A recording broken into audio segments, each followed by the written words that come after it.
Hi అండి, అందరికీ నమస్కారం అండి. లక్కీ డివోషనల్ బ్లాగ్స్కి స్వాగతం. ఇవాళ మన వీడియోలో మనం వరలక్ష్మి వ్రతం వస్తుంది కదండి. వరలక్ష్మి వ్రతం రోజు ముత్తైదులకి వాయనం ఎలా ఇవ్వాలో ఈ వీడియోలో మనం తెలుసుకుందామండి. అలాగే ముత్తైదులకి ఇచ్చే వాయనంలో ఏమేమి ఇవ్వాలి అనేది కూడా మనం ఈ వీడియోలో తెలుసుకుందామండి. అంతకన్నా ముందు మన ఛానల్ని ఎవరైనా కొత్తగా చూస్తున్నట్లయితే ప్లీజ్ లైక్ చేయండి, షేర్ చేయండి, అలాగే సబ్స్క్రైబ్ చేసుకోండి మన ఛానల్ని. ఇలాంటి మరిన్ని వీడియోస్ చూడడానికి. ఇక వీడియోలోకి వెళ్ళిపోదాం పదండి. ఇక వరలక్ష్మి వ్రతం రోజు ఇంటికి ముత్తైదులు అనేవాళ్ళు వస్తారు కదండి.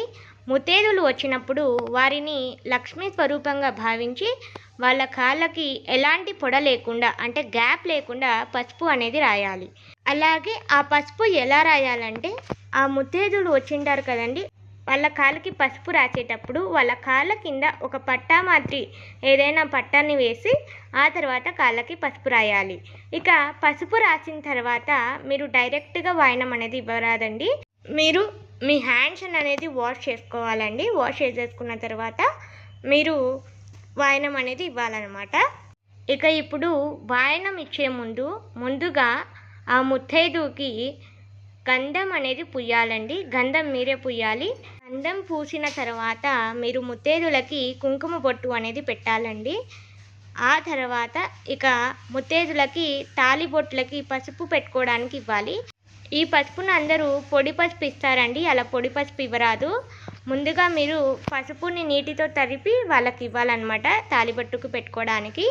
అలాగే మరొక విషయం ఏంటంటే, ఈ పసుపు మనం కాళ్ళకు పూసిన పసుపునైతే ఉపయోగించకూడదండి. అది వేరే పసుపు, ఈ తాలిబొట్టుకు పెట్టుకోవడానికి వేరే పసుపు తీసుకోవాలన్నమాట.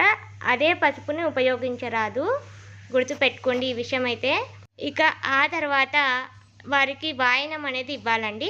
వాయనం ఇవ్వడానికి ముందుగా మీరు ఒక బ్లౌజ్ పీస్ ఇవ్వాలనుకుంటే ఒక బ్లౌజ్ పీస్ అయినా ఇవ్వచ్చండి. లేదు మేము 2 బ్లౌజ్ పీసులు ఇవ్వాలనుకుంటే 2 బ్లౌజ్ పీసులు అయినా ఇవ్వచ్చు.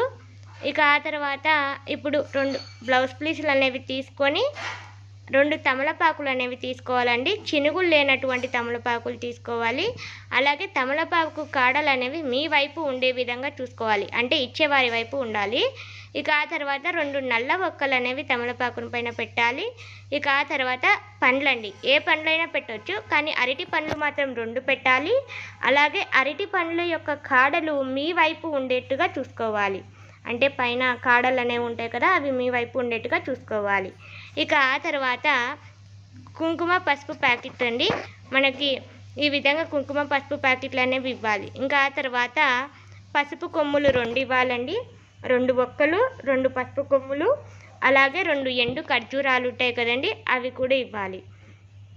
ఇక ఆ తర్వాత వారికి గాజులు అనేవి ఇవ్వాలండి. ఎరుపు రంగు కానీ, పసుపు రంగు కానీ, ఆకుపచ్చ రంగు కానీ ఇవ్వాలి. అలాగే డజన్ కానీ అర డజన్ కానీ గాజులు ఇవ్వాలండి. ఈ విధంగా మీరు గాజులు అనేవి ఇవ్వాలి ముత్తైదులకి. ఇక ఆ తర్వాత వారికి పూలు అనేవి ఇవ్వాలండి. ఇక వారికి తోరణం అనేది ఇవ్వాలండి. ఒక ముత్తైదు కన్నా కనీసం తోరణం అనేది ఇవ్వాలండి. ఇంకా మిగతా వాళ్ళకి మీకు ఇష్టం ఉంటే ఇవ్వచ్చు, లేదంటే లేదన్నమాట. ఇక తోరణం కూడా ఇచ్చిన తర్వాత ఖచ్చితంగా శనగలు అనేవి ఇవ్వాలండి.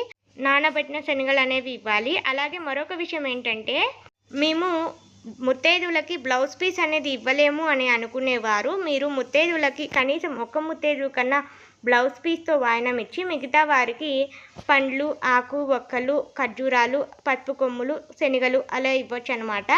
ఇక్కడ మరొక ముఖ్య విషయం ఏంటంటే, ఇప్పుడు అందరూ గిఫ్ట్స్ ఇస్తుంటారు కదండి వాయనంతో పాటు. ఈ గిఫ్ట్స్ దగ్గర మీరు స్టీల్ వస్తువులు లాంటివి ఇవ్వకూడదండి. ఎందుకంటే స్టీల్ వస్తువులు ఇచ్చినట్లయితే అది తీసుకునే వారికే కాదండి, ఇచ్చేవారికి కూడా దరిద్రం అనమాట. కాబట్టి స్టీల్ వస్తువులు కాకుండా మీకు నచ్చినటువంటి వస్తువులు ఏదైనా ఇవ్వచ్చు వాయనంతో పాటు గిఫ్ట్గా, అదొక్కటి ఇవ్వకుండా చూసుకోండి.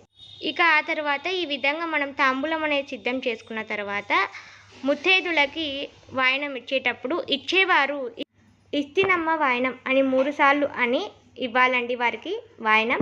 అలాగే తీసుకునేవారు పుచ్చుకుంటినమ్మ వాయనం అని 3 సార్లు అని ఆ వాయనం అనేది తీసుకోవాలండి. ఇక మీరు వాయనం ఇచ్చిన తర్వాత ముత్తైదుకి మీరే తోరణం అనేది కట్టాలండి, తోరణం ఇచ్చేటట్లయితే.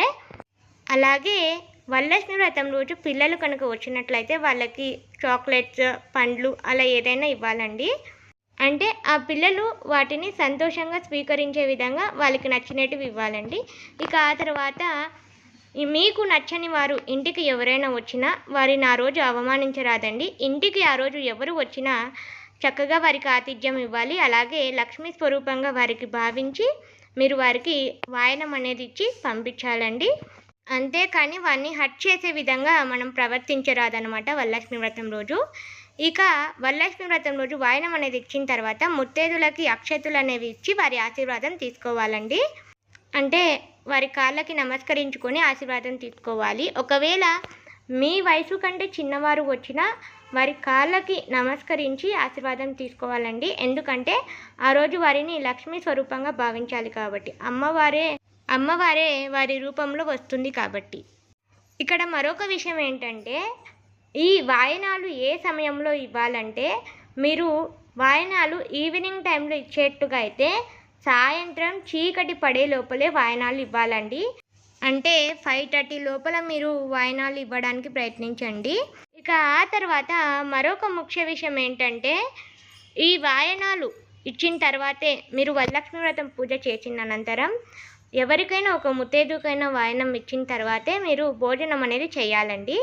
ఇదండి ఇవాల్టి వీడియో. ఈ వీడియో కనుక మీకు నచ్చినట్లయితే ప్లీజ్ లైక్ చేయండి, షేర్ చేయండి, అలాగే సబ్స్క్రైబ్ చేసుకోండి మన ఛానల్ని ఇలాంటి మరిన్ని వీడియోస్ చూడడానికి. ఇక ఉంటానండి, మరొక మంచి వీడియోతో మళ్ళీ కలుసుకుందాం. అంతవరకు సెలవు.